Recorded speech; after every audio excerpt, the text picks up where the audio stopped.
કેમ છો ફ્રેન્ડ્સ? સ્વાગત છે તમારું. આજે હું બનાવું છું સ્ટફ ટોમેટો રિંગ.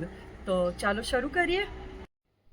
સામગ્રીમાં જોઈશે 3 પાકા કડક ટામેટા, 250 ગ્રામ ફ્લાવર, 2 ગાજર, લાલ હોય તો વધારે સારું, અડધો બાઉલ એકદમ બારીક સમારેલી લીલી ડુંગળી, 3 થી 4 બાફેલા બટાકા, 2 ટેબલસ્પૂન તેલ, 1/4 ટીસ્પૂન જીરું, 1/4 ટીસ્પૂન હિંગ, સ્વાદ મુજબ મીઠું, 1.5 થી 2 ટીસ્પૂન લાલ મરચું પાવડર, 1/4 ટીસ્પૂન હળદર પાવડર, 1 ટીસ્પૂન ધાણા જીરું પાવડર, 1 ટીસ્પૂન ગરમ મસાલો, અડધો બાઉલ કોથમીરના પાન, મેયોનીઝ. સૌપ્રથમ ટામેટાને અડધાથી ઓછા ઇંચમાં રીંગ કાપો અને વચ્ચેનો ઘર દૂર કરી દો. હુંફાળા પાણીમાં 1 ચમચી મીઠું ઉમેરો અને તેમાં ફ્લાવરના ફૂલ ઉમેરો અને તેને અડધો કલાક સુધી રહેવા દો. અડધો કલાક પછી આ જ ફ્લાવરના ફૂલને કાપડ ઉપર છૂટા છૂટા મૂકી દો અને એકદમ કોરા કરી દો. ફ્લાવરના આ ફૂલ કોરા થઈ ગયા પછી છીણી લો. ફ્લાવરના ફૂલ છીણી ગયા પછી ગાજરને પણ આ જ રીતે છીણી લો.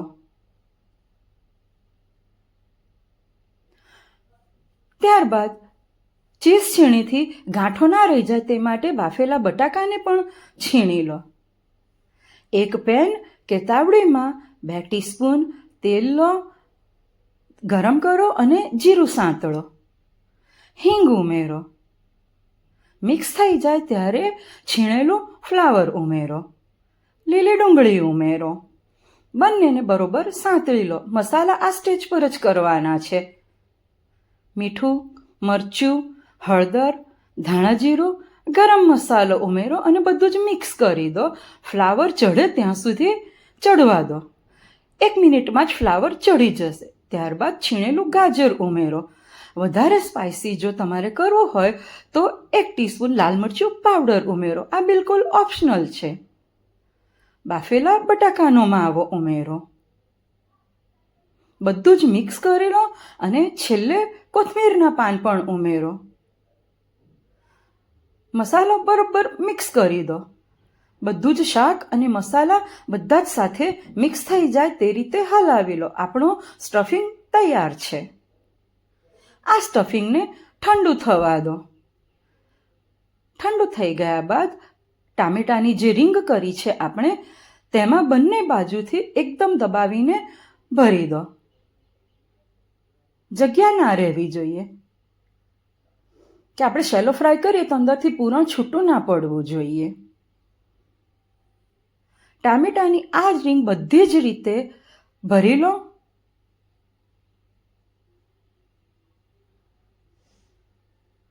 એકદમ ટાઈટ ભરી લો સ્ટફિંગ. આપણે શેલો ફ્રાય કરવાનું છે. બધી જ રીંગ બરોબર ભરાઈ જાય પછી શેલો ફ્રાય કરી દો. બંને બાજુ ગોલ્ડન બ્રાઉન રંગની થાય ત્યાં સુધી શેલો ફ્રાય કરો. લાગે છે ને એકદમ સરસ, જોઈને જ ખાવાનું મન થઈ જાય. આ દેખાવમાં જેટલું સરસ છે ને તેટલું સ્વાદમાં પણ ખૂબ જ સરસ લાગે છે. અને ફ્રેન્ડ્સ, તમે જોયું હશે કે મેં આપણા રસોડાના મસાલા જે વપરાય છે તેનો જ ઉપયોગ કર્યો છે. કોઈ પણ બહારના મસાલાનો ઉપયોગ કર્યો નથી, છતાં પણ ખૂબ જ સ્વાદિષ્ટ લાગે છે. સર્વિંગ ડિશમાં લઈ લો. પાઇપિંગ બેગમાં મેયોનીઝ ભરીને ઉપરથી ડ્રિઝલિંગ કરો. તમે મેયોનીઝના બદલે કોથમીરની ચટણી, ખજૂર આંબલીની ખાટી મીઠી ચટણી અને ટોમેટો કેચઅપનો ઉપયોગ પણ કરી શકો છો. તૈયાર છે આપણે સ્ટફ ટોમેટો રિંગ. ફ્રેન્ડ્સ, તમે પણ આ રેસીપી એકવાર ચોક્કસથી બનાવજો અને તમારો અનુભવ મારી સાથે શેર કરજો. તમે ક્યાંથી આ વાનગી જોઈ રહ્યા છો તે પણ મને જણાવજો. હવે પછી તમે મારી પાસેથી બીજી કઈ વાનગી શીખવા માંગો છો તે પણ જણાવજો.